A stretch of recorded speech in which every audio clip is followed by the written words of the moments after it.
By night, on my bed, I saw him whom my soul loveth. I sought him, but I found him not to I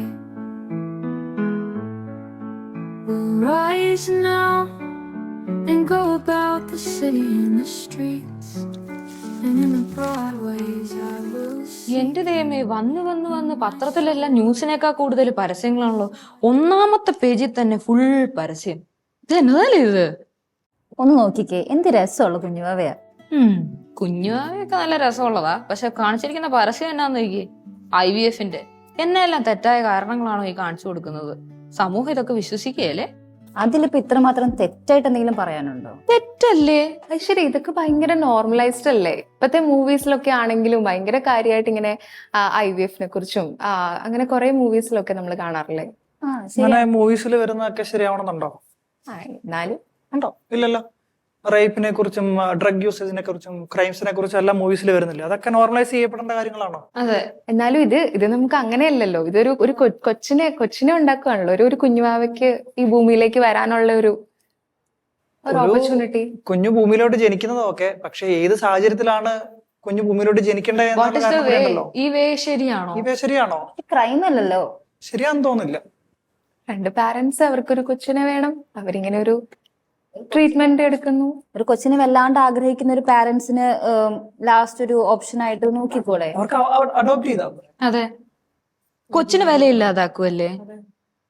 just അവിടുന്ന് ഇവിടുന്ന് എടുത്തൊരു കൊച്ചുണ്ടായി, അത് ശരിയാണോ? അയ്യോ, എനിക്ക് തോന്നുന്നു നമുക്ക് ഈ IVF-നെ കുറിച്ച് നമുക്കൊന്ന് ബ്രേക്ക് ഡൗൺ ചെയ്തൊന്ന് നോക്കാൻ. എനിക്ക് തോന്നുന്നു എല്ലാവരുടെ ഉള്ളിൽ എന്തൊക്കെയോ കുറെ ആശയങ്ങളൊക്കെ ഉണ്ട്, നല്ല ആശയങ്ങളുണ്ട്. പക്ഷെ എന്തോ ആശയപരമായിട്ട് ചില പ്രശ്നങ്ങളും ഉണ്ട്. IVF ഓക്കെ, ശരിക്കും പറഞ്ഞാൽ കുഞ്ഞാവയുടെ ഫോട്ടോ ഒത്തിരി അല്ലേ, ഭയങ്കര നല്ല രസമുള്ള ചിരി കുഞ്ഞാവയുടെ. പക്ഷെ നമ്മുടെ പ്രശ്നം ഈ കുഞ്ഞാവ എങ്ങനെ ഉണ്ടായി എന്നുള്ളതാണ് അല്ലേ. യൂഷ്വലി എനിക്ക് തോന്നുന്നൊരു കല്യാണം കഴിഞ്ഞ് ഒരു ഭാര്യയും ഭർത്താവും ഒന്നായി കുറെ നാൾ കഴിഞ്ഞ് അവർ പ്രഗ്നന്റ് ആണെന്ന് കേൾക്കുമ്പോൾ it's A very happy news അല്ലേ, തീർച്ചയായിട്ടും. അപ്പം അതുകൊണ്ട് തന്നെ അതിന്റെ ആ ഒരു കുഞ്ഞുണ്ടാവുന്നത് ഒരു കുടുംബത്തിൽ നമുക്ക് ഭയങ്കര സന്തോഷമുള്ള ഒരു കാര്യമാണ്. അപ്പൊ ഈ IVF എന്നുള്ളത് എന്താന്ന് നമുക്കൊന്ന് നോക്കിയാലോ. പക്ഷെ എന്തുകൊണ്ട് ചിലർക്ക് കുഞ്ഞുങ്ങളെ കിട്ടുന്നില്ല, അല്ലെങ്കിൽ അവർ ശ്രമിച്ചിട്ടും കിട്ടുന്നില്ല, അതാണ് ഒരു കാഴ്ചപ്പാട്. പക്ഷെ എനിക്ക് തോന്നുന്നു ഇപ്പം ചൽമ പറയുമായിരുന്നു സിനിമയിലൊക്കെ ഇത് ഒത്തിരി കാണുന്നു എന്നുള്ളത് അല്ലെ. എനിക്ക് തോന്നുന്നു ഈ അടുത്തും കുറച്ച് സിനിമ പല ഭാഷകളിലും ഒക്കെ ഇറങ്ങിയത് ഞാൻ കണ്ടായിരുന്നു. അപ്പൊ അതിനകത്ത് ഒരു കുടുംബത്തിലൊരു കുഞ്ഞ് ജനിക്കുമ്പോൾ നമുക്കതൊരു സന്തോഷമാണ്. രീതിയെ കുറിച്ച് നമുക്ക് പറയാം. പക്ഷെ എന്നാലും ഞാൻ കണ്ട എന്റെ മനസ്സുടക്കിയ ഒരു എനിക്ക് തോന്നുന്നു ഷോർട്സ് ആണെന്ന് തോന്നുന്നു. അതിലിങ്ങനെ ഒരു സ്ത്രീ വന്നിട്ട് പറയുവാണ് കല്യാണം കഴിക്കാൻ അവർക്ക് താല്പര്യമില്ല, പക്ഷെ ഒരു കുഞ്ഞിനെ വേണം.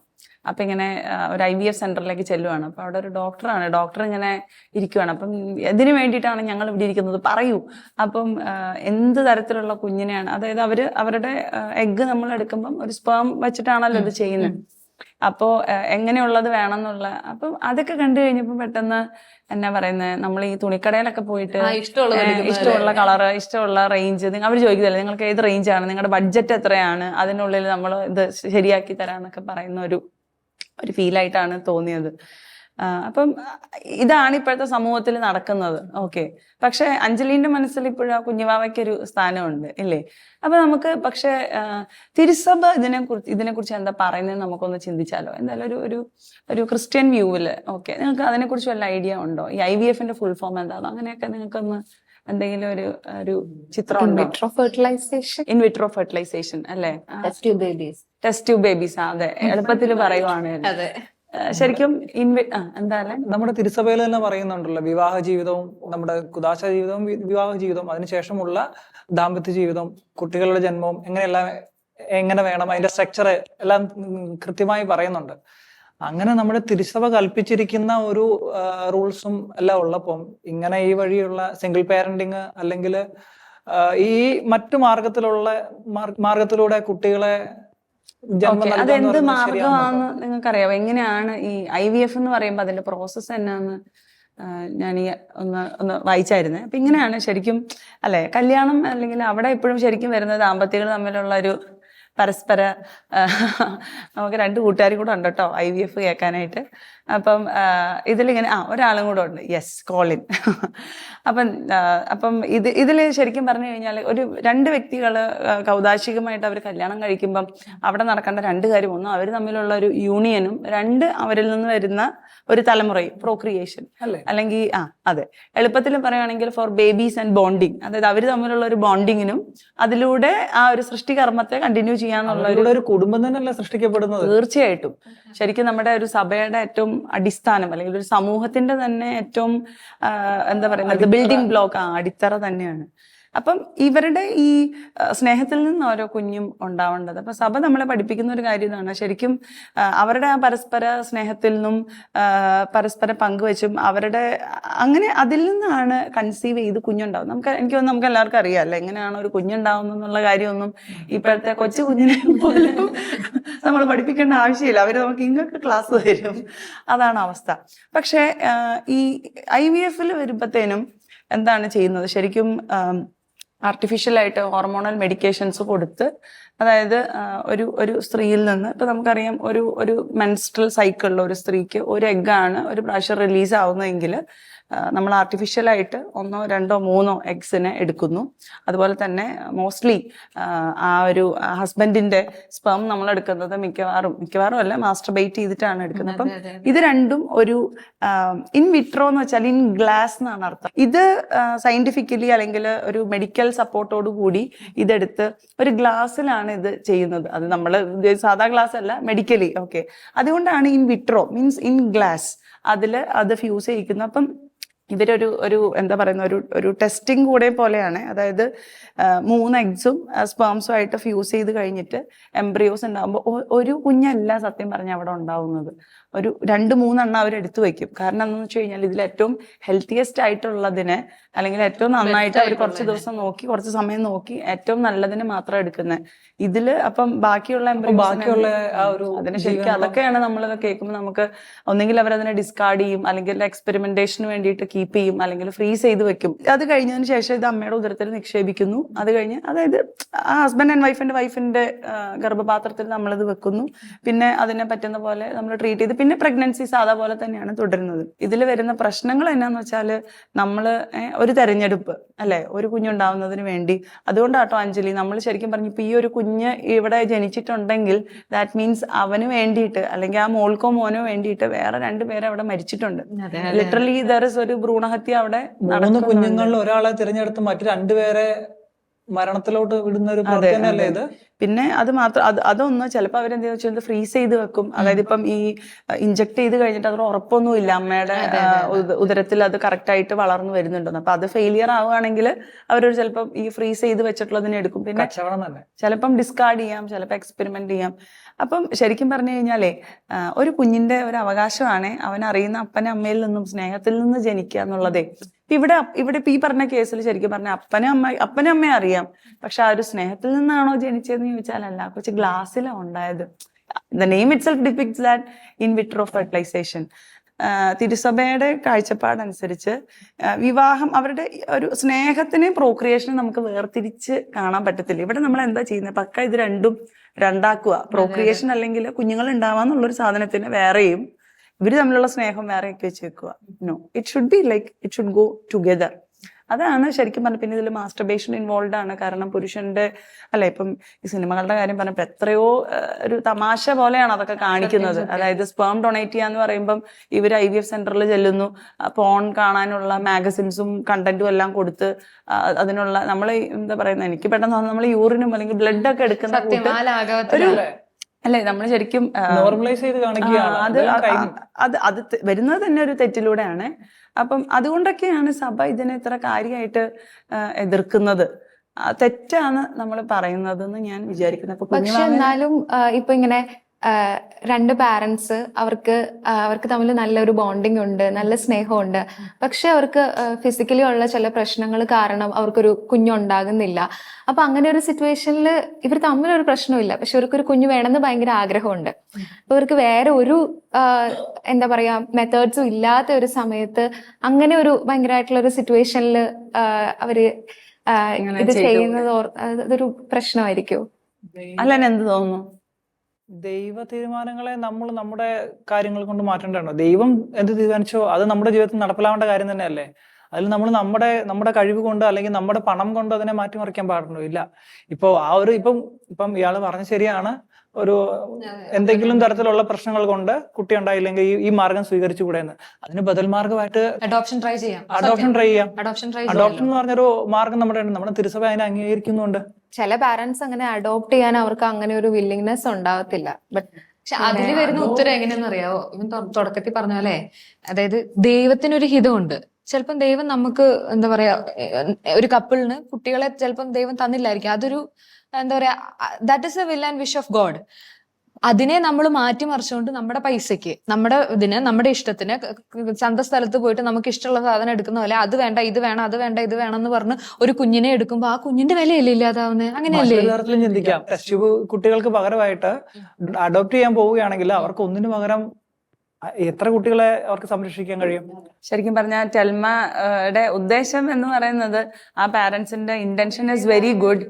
പക്ഷേ ഇതില് ശരിക്കും പറഞ്ഞാൽ ടെൽമ നമ്മൾ ഈ ഒരു കാഴ്ചപ്പാട് എടുക്കുമ്പോഴും, ഇപ്പം സിനിമയിലൊക്കെ കാണിക്കുന്നു, അല്ലെങ്കിൽ നമ്മൾ ഇതൊക്കെ വളരെ കോമൺ ആയിട്ട് ഇപ്പം നമ്മൾ വണ്ടി ഓടിച്ച് പോകുമ്പോൾ വരെ IVF സെന്റേഴ്സിന്റെ പരസ്യങ്ങളൊക്കെ നമ്മൾ കാണുമ്പോഴും ദിസ് ഇസ് സംതിങ് ഒരു നോർമലായിട്ട് കാണിക്കുന്നുണ്ടെങ്കിലും നമുക്ക് ശരിക്കും ഒരു ക്രിസ്തീയ കാഴ്ചപ്പാടിലൂടെ നോക്കിയാലാണ് ഇതിന്റെ ഒരു അർത്ഥം കാണാൻ പറ്റുന്നത്. അതായത് ഇപ്പം അലൻ പറഞ്ഞ പോലെ ഒരു കുഞ്ഞിനെ വേണം എന്നുള്ളത് അവരുടെ ഒരു ആഗ്രഹമാണ്. പക്ഷെ നമ്മുടെ ഈ ക്രിസ്ത്യൻ കണ്ണുകളിലൂടെ നോക്കുമ്പം നമ്മുടെ ലക്ഷ്യം ഒരിക്കലും മാർഗത്തെ സാധൂകരിക്കുന്നില്ല.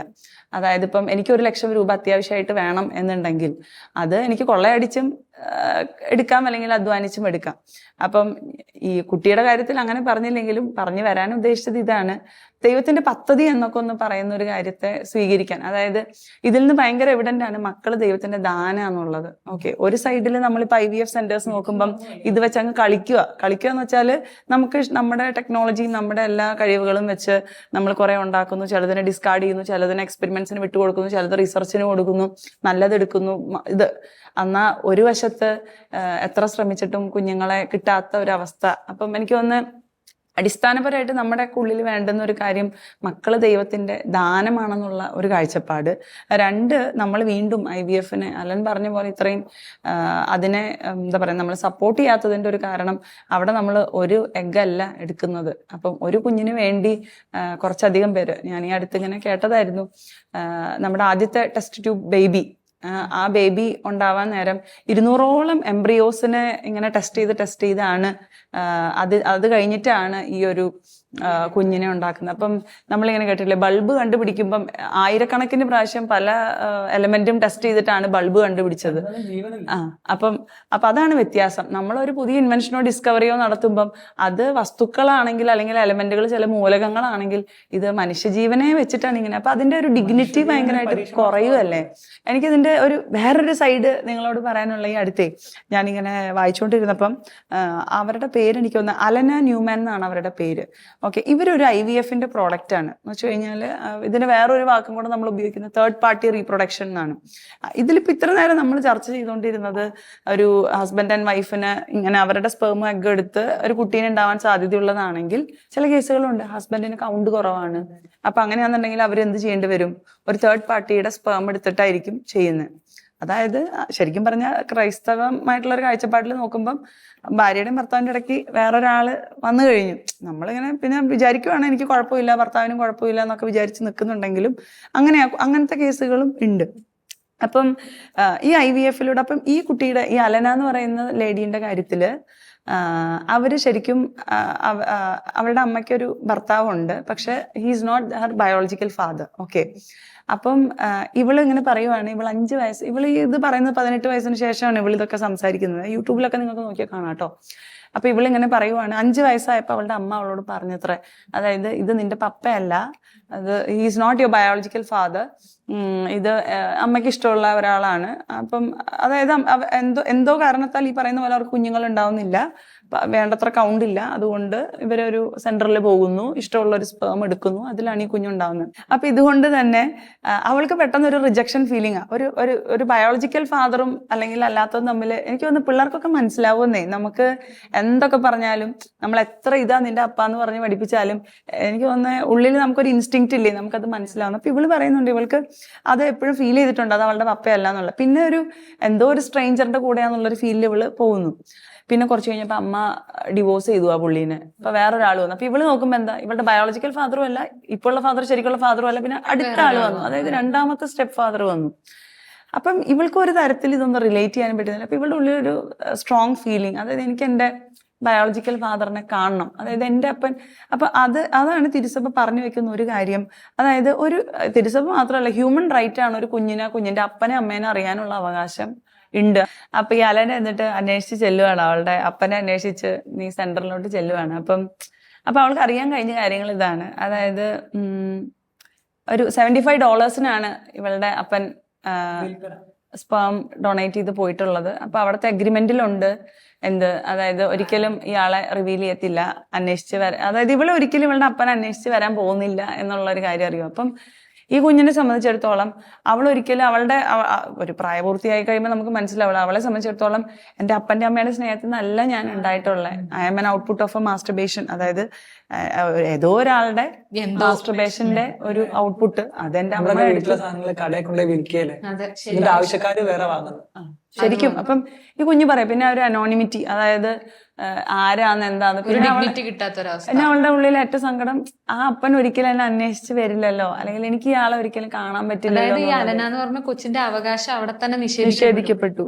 അതിനപ്പുറം ജനനത്തിന് പോലും അർത്ഥമില്ലാതായി പോകുന്നല്ലേ. ഇപ്പം ഞാൻ എന്തിനു ജനിച്ചു എന്ന് ആ കുട്ടി ചിന്തിച്ചാല് തീർച്ചയായിട്ടും അങ്ങനെ അപ്പനമ്മ ഉള്ളവര് തന്നെ അങ്ങനെ ചിന്തിക്കുന്നുണ്ട്. അപ്പൊ ഇല്ലാത്തവരുടെ അവസ്ഥ അല്ലേ ശരിക്കും. എനിക്ക് തോന്നുന്നു കുറെയൊക്കെ സമൂഹത്തിൽ ഇത് ശരിയാണോ തെറ്റാണോ എന്ന് പോലും അറിയത്തില്ല. എന്താണ് ഇതിന്റെ ഒരു ധാർമ്മിക വശം എന്നുള്ളതിനെ കുറിച്ചുള്ള ഒരു അല്ലെ നമ്മുടെയൊക്കെ ഒരു, എനിക്ക് തോന്നുന്നു സയൻസിലൊക്കെ ഇത് പഠിക്കാനുണ്ടെങ്കിലും ഒരിക്കലും അല്ലെ ഇങ്ങനെയുള്ള നമുക്ക് എന്റെ സാന്ദ്രയ്ക്ക് എന്തെങ്കിലും ഒരു 2 വാക്ക് ഇവിടെ പറയാനുണ്ടാവുമെന്ന് എനിക്ക് തോന്നുന്നു.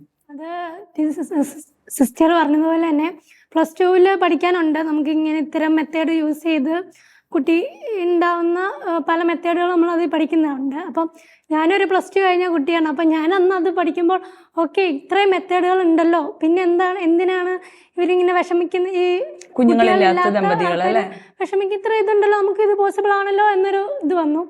അത് കഴിഞ്ഞ് സിസ്റ്ററിൻ്റെ ഇപ്പോഴത്തെ ഈ ടോക്ക് കേട്ടപ്പോഴാണ് എനിക്ക് മനസ്സിലായത് ഇത് തെറ്റാണ്, അല്ലെങ്കിൽ നമ്മുടെ സഭ ഇത് അംഗീകരിക്കുന്നില്ല എന്ന്.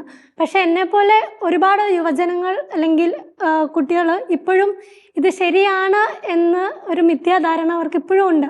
അതിൻ്റെ കാരണം എന്ന് പറയുന്നത് നമ്മൾ ഇതിനെക്കുറിച്ച് സംസാരിക്കുകയോ അല്ലെങ്കിൽ ഇതിനെക്കുറിച്ച് പറഞ്ഞു കൊടുക്കാൻ, ഇതിൻ്റെ യഥാർത്ഥ വശം എന്താണെന്ന് പറഞ്ഞു കൊടുക്കാൻ ആരെങ്കിലും ഉണ്ടോ ഇല്ലയോ എന്നതെല്ലാം ഇതിനെ ബാധിക്കുന്നതാണ്. അപ്പം അത് തെറ്റാണ് എന്ന് നമുക്ക് നേരത്തെ അതിനെക്കുറിച്ചൊരു അവബോധം ഉണ്ടെങ്കിലേ നമുക്ക് ഓക്കെ അത് തെറ്റാണ്, നമ്മുടെ സഭ അത് അംഗീകരിക്കുന്നില്ല എന്ന് നമുക്കും ഇനി നമ്മുടെ ഭാവിയിൽ നമ്മുടെ പിള്ളേർക്കും അത് ഇല്ലെങ്കിൽ നമുക്കറിയുന്നവർക്കും അത് പറഞ്ഞു കൊടുക്കണമെങ്കിൽ നമ്മുടെ ഉള്ളിൽ ആ സാധനം വേണം, അല്ലെങ്കിൽ ആ ഒരു തോട്ട് വേണം. ഇത് കപ്പിൾസിന്റെ അടുത്തും നവദമ്പതികളുടെ അടുത്തും അല്ല ചെയ്യുന്നത്, കൂടുതലും ചെല്ലുന്നത് സിംഗിൾ പാരന്റിന്റെ അടുത്തും ഗേ കപ്പിൾസിന്റെ അടുത്തും ഒക്കെയാണ്. അങ്ങനെയുള്ളവര് കുടുംബത്തിന്റേതോ കുടുംബ പശ്ചാത്തലമോ സാമ്പത്തികമായ സാമൂഹികമായ അടിത്തറയോ ഇല്ലാതെ ഒരു കുഞ്ഞിന് മാർക്കറ്റിൽ പോകുന്നു വാങ്ങുന്നു എന്നുള്ള ലാഘവത്തോടു കൂടെ തന്നെ ഒരു കുഞ്ഞിനെ അവരുടെ ജീവിതത്തിലോട്ട് ക്ഷണിച്ചിട്ട് ആ കുഞ്ഞിന്റെ ഭാവിയെ കുറിച്ച് ആലോചിച്ചിട്ടുണ്ടോ? ഇപ്പൊ ഈ പറഞ്ഞ പോലെ മെഡിക്കൽ രംഗം ഇത്രയേറെ പുരോഗമനം കൈവരിച്ചു എന്ന് പറയാൻ വേണ്ടി നമുക്കിത് +2 പഠിക്കാം. അതിന്റെ അപ്പുറത്തോട്ടുള്ള മോറൽ സൈഡിലെ കുറിച്ച് ആരെങ്കിലും ചിന്തിച്ചിട്ടുണ്ടോ? നമ്മൾ നേരത്തെ തന്നെ പറഞ്ഞു, ഈ വഴി IVF വഴി ഒരു കുഞ്ഞിന് ജന്മം നൽകണമെങ്കിൽ മിനിമം 4 or 5 ജന്മം അവിടെ കുഞ്ഞു ജീവിതങ്ങൾ അവിടെ ഇല്ലാതെ നശിപ്പിക്കപ്പെടുന്നുണ്ട്. ഇനി ഇങ്ങനെയുള്ള ഈ ഒരു മാർഗം വഴി IVF വഴി ഒരു സിംഗിൾ പാരന്റ് ഒരു കുട്ടീനെ സ്വീകരിക്കുകയാണെന്ന് കരുതുക. ആ കുട്ടിക്ക് സ്നേഹം, ഒരു കുട്ടിക്ക് അവന്റെ സ്നേഹം പൂർണ്ണമാണെങ്കിൽ അപ്പൻ അമ്മ മറ്റു കുടുംബാംഗങ്ങൾ എന്നുള്ള ഒരു അവൻ ഡിസേർവ് ചെയ്യുന്ന, അവൻ അർഹിക്കുന്ന, അവൻ ആവശ്യമായ ഒരു സാമൂഹികമായ ചുറ്റുപാടുണ്ട്. അതില്ലാതെ അവൻ എങ്ങനെ, അല്ലെങ്കിൽ ആ ഒരു കുട്ടിക്ക് എങ്ങനെ വളരാൻ കഴിയും? ഇതിൽ ശരിക്കും നമ്മൾ ഇത്തരത്തിലുള്ള രീതികൾ നമ്മൾ അവലംബിക്കുമ്പം ഈ പറഞ്ഞ പോലെ ഒരു തരത്തിൽ ഇത് ഒരു സൊല്യൂഷൻ ആയിട്ട്, അതായത് ഇതിന്റെ ഒരു നന്മയുടെ വശം സമൂഹം എപ്പോഴും കരുതുന്നത് ഒരു കുഞ്ഞിന് എന്താ ജന്മം കൊടുക്കുന്നു അല്ലെങ്കിൽ ഇല്ലാത്തവർക്ക് കൊടുക്കുന്നു എന്നുള്ളൊരു സാധനം. പക്ഷെ ഇതിന്റെ മറ്റൊരു വശം എന്ന് പറയുന്നത് ജന്മം കൊടുത്തോണ്ടത് കഴിഞ്ഞോ? അല്ല, ഞാൻ പറയുന്നത് സമൂഹത്തിന് എപ്പോഴും ഈ ഒരു കാര്യം മാത്രമാണല്ലോ പ്രൊജക്ട് ചെയ്യുന്നത്. പരസ്യങ്ങളാണെങ്കിലും സിനിമകളാണെങ്കിലും എന്തൊക്കെ തന്നെയാണെങ്കിലും അയലോക്കമാണെങ്കിലും സമൂഹമാണെങ്കിലും കുഞ്ഞുണ്ടായെന്ന് വരെ അന്വേഷിക്കുന്നുള്ളൂ. കുഞ്ഞുണ്ടായി കഴിഞ്ഞിട്ട് ആ കുഞ്ഞിന്റെ അവസ്ഥ ശരിക്കും അതാ. ഞാനും ഈ അടുത്തൊരു സിനിമ കണ്ടായിരുന്നേ. അപ്പൊ അതിനകത്ത് ഈ പറഞ്ഞ പോലെ ഒരു കൊച്ച് ഉണ്ടാവുന്നു. അത് ടെസ്റ്റ് ട്യൂബ് ബേബിയാണ്. അപ്പൊ കുറെ കാലം കഴിഞ്ഞ് അതൊരു 5-ലും 6-ലൊക്കെ പഠിക്കുന്ന സമയത്ത് ക്ലാസ്സിൽ കുട്ടികൾ അങ്ങോട്ടും ഇങ്ങോട്ടും പറഞ്ഞപ്പോ ഇവനോട് ഇവര് പറയാണ്, നീ ടെസ്റ്റ് ട്യൂബ് ബേബി അല്ലേ, ടെസ്റ്റ് ട്യൂബ് ബേബി അല്ലേ. അപ്പൊ ഇതൊരു സിംഗിൾ പാരന്റ് ആണ്, കളിയാക്കുന്നു. അപ്പൊ ഈ കൊച്ചു വീട്ടിൽ വന്നിട്ട് അമ്മയോട് ചോദിക്കുകയാണ്, അമ്മ ഈ ടെസ്റ്റ് ട്യൂബ് ബേബി എന്ന് വെച്ചാൽ എന്താ? അമ്മ പെട്ടെന്ന് അതിനാടാ നീ ഇതൊക്കെ ചോദിക്കുന്നേ? അപ്പൊ ഞാനൊരു ടെസ്റ്റ് ട്യൂബ് ബേബി ആണോ? അപ്പൊ ഈ ഒരു കൊച്ചു സ്വാഭാവികമായിട്ടും ഇന്റർനെറ്റിൽ സെർച്ച് ചെയ്യും, അല്ലെങ്കിൽ സെർച്ച് ചെയ്തിട്ടുണ്ടാവാം. അപ്പൊ അവന്റെ ജീവിതത്തിന് ഒരു വിലയില്ല, അല്ലെങ്കിൽ ഹീസ് എ ബിഗ് സീറോ എന്നൊരു തോന്നലിലേക്ക് വരത്തില്ലേ? അതായത് ഇവര് ഒരു അപ്പൻ അല്ലെങ്കിൽ ഒരു അമ്മ, ഒരു കപ്പിൾസ് അവരുടെ ബെനിഫിറ്റിന് വേണ്ടി അവരുടെ ആഗ്രഹത്തിന് ഒരു കൊച്ചിനെ ഭൂമിയിലേക്ക് കൊണ്ടുവന്നുവെങ്കിൽ ആ കൊച്ചിനോട് ചെയ്യുന്ന ഏറ്റവും വലിയ ഒരു എന്താ പറയാ ക്രൂരതയാണ് അവന് ഒരു പക്ക ഒരു ബോണ്ടിങ് ഇല്ലാതെ അവനെ ഭൂമിയിലേക്ക് കൊണ്ടുവന്നു എന്നുള്ളത്. അത് തീർച്ചയായിട്ടും അത് എനിക്ക് തോന്നുന്നു അലൻ പറഞ്ഞു വെക്കാൻ ശ്രമിച്ചത് ഇതാണ്. അതായത് നമ്മളിപ്പം ചിന്തിക്കുന്നതും ശ്രദ്ധിച്ചതും ഈ പരസ്യം പോലും പ്രൊജക്ട് ചെയ്ത് കാണിച്ചത് കുഞ്ഞുങ്ങളില്ലാത്തൊരു ദമ്പതികൾക്ക് കുഞ്ഞുങ്ങൾ ഉണ്ടാകുന്ന കാര്യമല്ലേ. അപ്പൊ ഒരു സൈഡിൽ എനിക്ക് തോന്നുന്നത് ഇപ്പം നമ്മളുടെ മാധ്യമങ്ങളിലാണെങ്കിലും സിനിമകളിലൂടെയൊക്കെ ആണെങ്കിലും കമ്മ്യൂണിക്കേറ്റ് ചെയ്യപ്പെടുന്ന മറ്റൊരാശയം എന്ന് പറയുന്നത് ഒരു സിംഗിൾ പാരന്റിങ്ങിന്റെ ഒരു സംഭവം. അതുപോലെ തന്നെ നമുക്കറിയാം ഒരു ഗേ കപ്പിൾ അല്ലെങ്കിൽ ഒരു ലെസ്ബിയൻ കപ്പിൾ, ഇവർക്ക് കുഞ്ഞുണ്ടാവുക എന്നുള്ളത് സാധ്യമല്ല. അപ്പം ഇപ്പം ഒരു ഗേ കപ്പിളിന് ഒരു കുഞ്ഞുണ്ടാവണമെങ്കിൽ ഡെഫിനറ്റ്ലി അവരെന്ത് ചെയ്യണം, ഒരു എഗ്ഗ് അല്ലെങ്കിൽ അത് IVF ചെയ്ത് അതിനെടുത്തിട്ട് വേണം കുഞ്ഞിന്. അപ്പം ശരിക്കും പറഞ്ഞാൽ നമ്മൾ എന്താ പറയാ, ഇതിന്റെ ഒക്കെ പിന്നിൽ നമ്മൾ നോക്കുമ്പം ആ തകർക്കപ്പെടുന്നത് ഈ പറഞ്ഞ പോലെ കുടുംബം എന്നുള്ള ചിത്രമാണ്. ഫാമിലി എന്നുള്ളൊരു കോൺസെപ്റ്റിനെ തകർക്കാന്നുള്ളൊരു ഹിഡൻ അജണ്ട. അല്ലെങ്കിൽ ഇപ്പൊ നമ്മുടെ മനസ്സിൽ എപ്പോഴും ഒരു ഫാമിലി എന്ന് പറയുമ്പോൾ അല്ലെ, ഒരു അപ്പൻ, ഒരു അമ്മ, 2 മക്കള് അല്ലെങ്കിൽ ഒരു 3 മക്കള്, അതിന്റെയൊക്കെ അപ്പുറത്തേക്ക് ഇങ്ങനെ ഇമേജ് മാറ്റാനൊക്കെ പരിശ്രമിക്കുന്നു 2 അമ്മമാർ അല്ലെങ്കിൽ 2 സ്ത്രീകള്, 2 പുരുഷന്മാർ. അതിൽ ശരിക്കും ഈ അലനയുടെ ഒക്കെ കഥ പറഞ്ഞ പോലെ അത് കടന്നു പോകുന്ന കുഞ്ഞുങ്ങൾ അനുഭവിക്കുന്ന കുറെ കാര്യങ്ങളുണ്ട്. പിന്നെ ഇപ്പം ചില കാര്യങ്ങൾ ഇങ്ങനെ നമുക്കറിയാം. അതായത് ഇപ്പൊ സിംഗിൾ പാരന്റിങ് നമ്മൾ ഇങ്ങനെ സപ്പോർട്ട് ചെയ്യുന്നില്ല. അതായത് അമ്മ ചെന്നിട്ട് ഈ സ്ത്രീ ചെന്നിട്ട് പറയുവാണ് എനിക്കൊരു കുഞ്ഞിനെ വേണം, അങ്ങനെ അതിന് നമുക്ക് ഒരിക്കലും ഈ ഒരു കാര്യം ഇപ്പം ചിലപ്പോൾ നിങ്ങൾ ചിന്തിച്ചിട്ടുണ്ടാവും, അതായത് പ്രഗ്നന്റ് ആയിരിക്കലേ ഹസ്ബൻഡ് മരിച്ചാൽ അതും ഇങ്ങനെ തന്നെയല്ലേ എന്നുള്ളത്. പക്ഷെ അത് തീർച്ചയായിട്ടും ആ കുഞ്ഞുണ്ടായിട്ട് അത് ആ സാഹചര്യം നമുക്ക് പ്രഡിക്റ്റ് ചെയ്യാൻ പറ്റുന്ന ഒരു കാര്യമല്ല. പക്ഷേ ഇതെന്ന് പറയുന്നത് എൻ്റെ പൂർണ്ണ ബോധ്യത്തോടും കൂടി എനിക്കിഷ്ടമുള്ള എൻ്റെ രീതിയിൽ ഞാൻ പോയി തിരഞ്ഞെടുക്കുന്ന ഒരു കടയിൽ എങ്ങനെയാണോ ഒരു വസ്തു, അല്ലെങ്കിൽ എനിക്കിഷ്ടമുള്ള ഒരു വാച്ച് വാങ്ങിക്കാൻ ഞാൻ പോകുമ്പോൾ ഇന്ന ബ്രാൻഡ്, ഇന്ന ഡയല് ഇങ്ങനെ വേണം എന്ന് ചിന്തിച്ച് കസ്റ്റമൈസ് ചെയ്തെടുക്കുന്ന പോലെ ഒരു കുഞ്ഞിനെ എടുക്കുക എന്ന് പറയുന്നത് it is exactly equivalent to ഒരു മനുഷ്യജീവനെ നമ്മൾ ഒരു ഡിഗ്നിറ്റിയും കൂടാതെ ഒരു കോമഡിറ്റി ആയിട്ടോ ഒരു ഒബ്ജക്റ്റ് ആയിട്ടോ കാണുക എന്നുള്ളതാണ്. ഇപ്പൊ ഒന്ന് ആലോചിച്ച് നോക്കി, നമ്മൾ കടയിലൊക്കെ പോയി മേടിക്കുന്ന പോലെ കുഞ്ഞുങ്ങളെ വാങ്ങിക്കുക. ഞാനിങ്ങനെ ആലോചിക്കുമായിരുന്നേ, നമ്മുടെയൊക്കെ ശരീരത്തിനും അല്ലെങ്കിൽ നമ്മളിപ്പം വിവാഹം എന്ന കൂതാശയില് പ്രോക്രിയേഷൻ എന്ന് പറയുന്നത് എന്താ, ശരിക്കും ദൈവം മനുഷ്യനെ സൃഷ്ടിച്ചിട്ട് ആ സൃഷ്ടികർമ്മം പിന്നെ കണ്ടിന്യൂ ചെയ്യാൻ ശക്തി തരുന്നത് ആർക്കാ? ഒരു കുടുംബത്തിനാണ് അല്ലെ. ഭാര്യയും ഭർത്താവും ഒന്നിക്കുന്നത് പ്രോക്രിയേഷൻ വഴി അത് തുടരാൻ വേണ്ടിയിട്ട്. അപ്പം ദൈവത്തിന് സാധ്യമാകുന്ന ഒരു ശക്തിനെ നമ്മുടെ ഉള്ളിൽ വെച്ച് തന്ന് അത് ദൈവം നമ്മളെ സൃഷ്ടിക്കുക, നമ്മളെ സഭ പഠിപ്പിക്കുന്നുണ്ട്, ആ സ്നേഹത്തിൽ നിന്ന് നമ്മൾ ഉണ്ടാവുന്നത്. അതുപോലെ ഒരു അപ്പൻ്റെ അമ്മയുടെ സ്നേഹത്തിൽ നിന്ന് ഒരു കുഞ്ഞ് ഉണ്ടാവേണ്ടത്. അതല്ലാതെ അതിനെ ലംഘിക്കുന്ന എന്തും അതിനാൽ തന്നെ എന്താ പറയുന്നത് തെറ്റാണ്. അതിന്റെ ഒരു ധാർമ്മിക വശം കൂടെ കാണാനായിട്ട് നമുക്ക് സാധിക്കണം. പിന്നെ എനിക്ക് തോന്നിയ ഒരു കാര്യം, ശരിക്കും നമ്മൾ IVF എന്ന് പറയുമ്പോൾ ഇപ്പൊ ഈ കുഞ്ഞിനെ മാത്രമേ നമ്മൾ കാണുന്നുള്ളൂ. പക്ഷെ ശരിക്കുമുള്ള IVF പ്രോസസ്സിൽ നമ്മൾ കണ്ടു ഒരു എഗ് അല്ല 2-3 അല്ലെങ്കിൽ അതിൽ കൂടുതൽ മൾട്ടി എഗ്സ് എടുത്തിട്ടാണ് ഇത് ചെയ്യുന്നത്. ഒബ്വിയസ്ലി അവിടെ ഒന്നിലധികം കുഞ്ഞുങ്ങൾ ഉണ്ടാവുന്നുണ്ട്. അതിൽ ഏറ്റവും ഹെൽത്തിയസ്റ്റിനെ എടുത്തിട്ട് ബാക്കിയുള്ളതിനെ മാറ്റുന്നുണ്ട്. അപ്പം ഈ കുഞ്ഞ് ഇവിടെ ചിരിച്ച് കിടക്കുന്നുണ്ടെങ്കിൽ ആ മോനോ മോൾക്കോ വേണ്ടിയിട്ട് കുറച്ച് ജീവനുകൾ നശിപ്പിക്കപ്പെട്ടിട്ടുണ്ട്. എനിക്ക് ഇതൊന്നും ആർക്കും അറിയുന്നോ അല്ലെങ്കിൽ അല്ലെ, ഇതൊന്നും നമ്മൾ ഡേ ടു ഡേ ലൈഫിൽ നമ്മൾ കേൾക്കുമ്പോഴോ കാണുമ്പോൾ ഇതൊന്നും പറയുന്നില്ല. അതുപോലെ എനിക്ക് തോന്നിയിട്ടുണ്ട് അബോർഷൻ ഒരു സ്ത്രീ അല്ലെങ്കിൽ അവര് ആഗ്രഹിക്കാത്തൊരു സമയത്ത് കൺസീവ് ചെയ്യുന്ന സമയത്ത് നമ്മൾ അബോർഷൻ എന്ന് പറയുമെങ്കിൽ എനിക്ക് തോന്നിയിട്ടുണ്ട് ഒത്തിരി പേർക്ക് അത് ബോധ്യം കിട്ടിയത് അബോർഷൻ എങ്ങനെ അവർ കണ്ടക്ട് ചെയ്യുന്നതെന്നുള്ള. ശരിക്കും വാട്ട് ഈസ് ദ പ്രൊസീജിയർ കാണുമ്പോഴാണ് എല്ലാവരും ഇങ്ങനെ ഓ മൈ ഗോഡ് ഇങ്ങനെയാണ് അബോർഷൻ. നമ്മളിങ്ങനെ കുറെ പറയുന്നതിനേക്കാൾ അപ്പുറത്തേക്ക് എനിക്ക് തോന്നുന്നു ഹൗ ഇറ്റ് ഇസ് ഹാപ്പനിങ് എന്നുള്ള ആ റിയാലിറ്റി സമൂഹത്തിന്റെ അടുത്തൊന്ന് കാണിക്കുമ്പോഴാണ് ഇവർക്ക് എന്തുകൊണ്ടാണ് നമ്മൾ തെറ്റാന്ന് പറയുന്നതെന്നുള്ളത് മനസ്സിലാക്കുന്നത് അല്ലെ. അല്ലെങ്കിൽ തന്നെ ഒന്ന് ആലോചിച്ച് നോക്ക്. എനിക്ക് തോന്നുന്നു അഞ്ജലി നേരത്തെ ഇങ്ങനെ പറയുമായിരുന്നേ, എന്തായിരുന്നു അഞ്ജലി ഒന്ന് പറയാവോ? ഈ സൊസൈറ്റിയുടെ സൈഡിൽ നിന്ന് ചിലപ്പോൾ ഒരു പ്രഷർ ഭയങ്കരമായിട്ട് വരുമല്ലോ. അതായത് ഇപ്പം അഡോപ്ഷന് താല്പര്യമുള്ള പാരന്റ്സ് ആണെങ്കിലും ചിലപ്പം സൊസൈറ്റിയിൽ നിന്ന് പ്രഷർ വരും. ഈ കുഞ്ഞുങ്ങളില്ലാത്ത ദമ്പതികള് കുഞ്ഞുങ്ങളായില്ലേന്ന് അപ്പം അവര് പറയണം, ഓക്കെ നമുക്ക് ഇങ്ങനെ ഒരു പ്രശ്നം ഉണ്ട്, അതുകൊണ്ട് നമ്മൾ അഡോപ്റ്റ് ചെയ്യാൻ തീരുമാനിക്കുമെന്ന് പറഞ്ഞാലും അപ്പോഴും ഒരു ക്വസ്റ്റ്യൻ വരും, എന്നാലും നിങ്ങൾ കുഞ്ഞുങ്ങളല്ലല്ലോ, നിങ്ങൾക്ക് ഇത് നിങ്ങളുടെ സ്വന്തം അല്ലല്ലോ. അപ്പൊ അങ്ങനത്തെ ഒരു സൊസൈറ്റി പ്രഷർ കാരണവും ചിലപ്പോൾ ഇതിന് എനിക്ക് തോന്നുന്നത് ഇതൊരു തെറ്റാന്നുള്ള കാര്യം സൊസൈറ്റിക്ക് അറിയത്തില്ല. രണ്ട്, ഇനിയിപ്പം അഞ്ജലി പറയുമ്പോ ഞാൻ ഓർക്കുക, അഞ്ജലി വർക്ക് ചെയ്യുന്ന ഒരാളും കൂടെയാണല്ലോ. അപ്പം ഇപ്പോഴത്തെ സൊസൈറ്റിയുടെ പോക്കെന്ന് വെച്ച് കഴിഞ്ഞാൽ നമുക്കറിയാം, നമ്മൾ തന്നെ ഉറങ്ങുന്നത് എത്ര മണിക്കാ, എല്ലാം നോക്കി പറക്കി നമ്മളൊരു ലേറ്റ് നൈറ്റ് കൾച്ചറും, കാലത്ത് ഒത്തിരി വൈകി എണീക്കുന്നു. അപ്പം ഇങ്ങനെ ഡോക്ടേഴ്സ് ഒക്കെ പറയുമായിരുന്നു, ഒരു ഹസ്ബൻഡ് ആൻഡ് വൈഫ് അവരൊരു കുഞ്ഞിന് വേണ്ടി പരിശ്രമിക്കുമ്പോൾ ഇപ്പൊ എന്ന് വെച്ച് കഴിഞ്ഞാൽ നമ്മുടെ പണ്ടത്തെ സൈക്കിളും ഋതമൊക്കെ ഒത്തിരി മാറിയിട്ടുണ്ട്. എന്ന് വെച്ച് കഴിഞ്ഞാൽ ഒന്നെങ്കിൽ നൈറ്റ് ഷിഫ്റ്റ്സ്, അല്ലെങ്കിൽ നമ്മൾ രാത്രി കുറെ നേരം ഇരിക്കുന്നു. അപ്പം നമ്മുടെ ഒരു ബയോളജിക്കൽ ക്ലോക്കും എല്ലാ കാര്യങ്ങളും ഇപ്പൊ ഒത്തിരി വ്യത്യാസമാണ്. അതിന്റെ ഇടയിൽ ഇപ്പം ശരിക്കും പറഞ്ഞാൽ കൺസീവ് ചെയ്യാന്നുള്ളത് തന്നെ ഇപ്പൊ കുറേം കൂടെ എന്താ പറയുക, അതിന്റെ പ്രോബബിലിറ്റി കുറഞ്ഞു വരിക. അതുപോലെ ഇപ്പൊ ആലോചിച്ച് നോക്കാം, ഹസ്ബൻഡ് വിദേശത്താണ്, ഒരു മാസമാണ് നാട്ടിൽ വരുന്നത്, അപ്പൊ തന്നെ ഭയങ്കര പ്രഷറാണ്. അതായത് ആ ഒരു സമയത്തിനുള്ളിൽ ഇതിങ്ങനെ അല്ലേ. അപ്പം ഇനിയുള്ള കാലഘട്ടത്തിൽ എബ്രോഡ് എന്നുള്ളൊരു കാര്യത്തിന്റെ അപ്പുറത്തേക്ക് ഇവരുടെ ജോലിയുടെ പ്രത്യേകതകളായിരിക്കാം, മാനസികമായിട്ടുള്ള പിരിമുറുക്കവും എല്ലാം കൂടെ കൂട്ടി ഇതിനുള്ള സാധ്യത ഇനി കുറഞ്ഞു വരത്തുള്ളൂ. അപ്പൊ എന്തിനുള്ള സാധ്യത കൂടി വരും?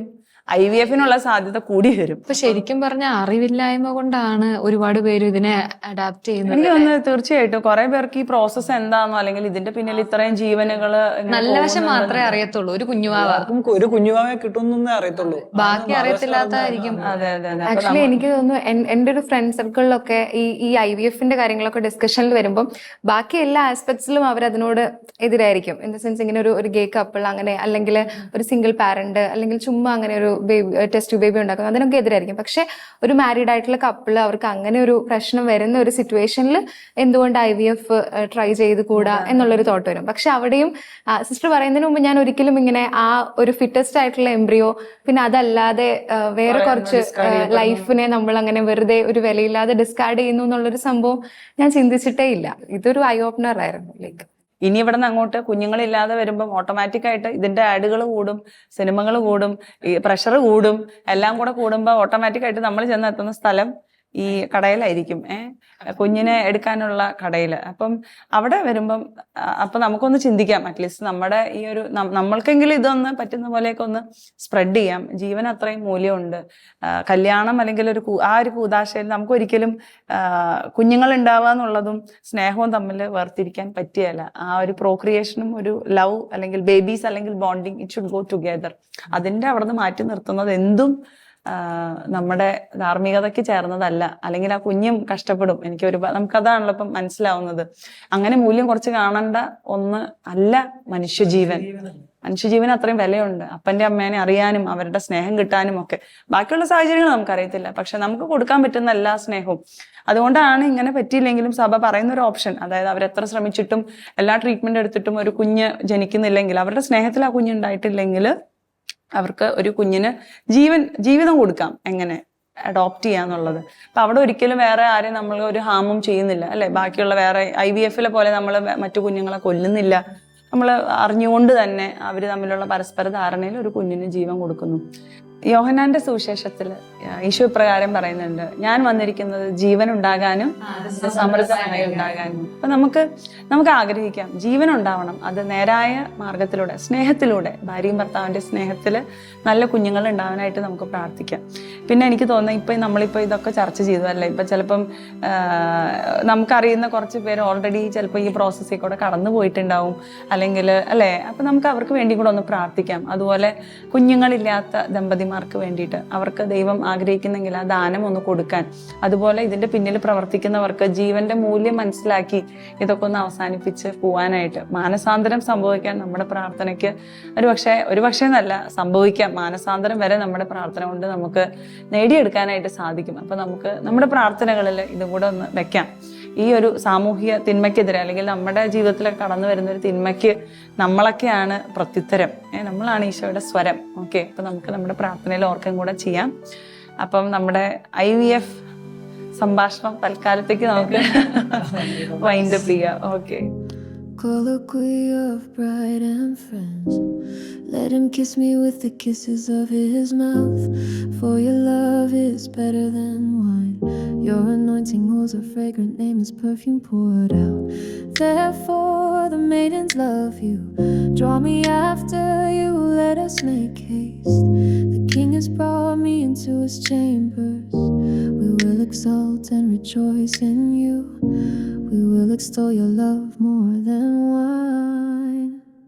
Rightly do they love you.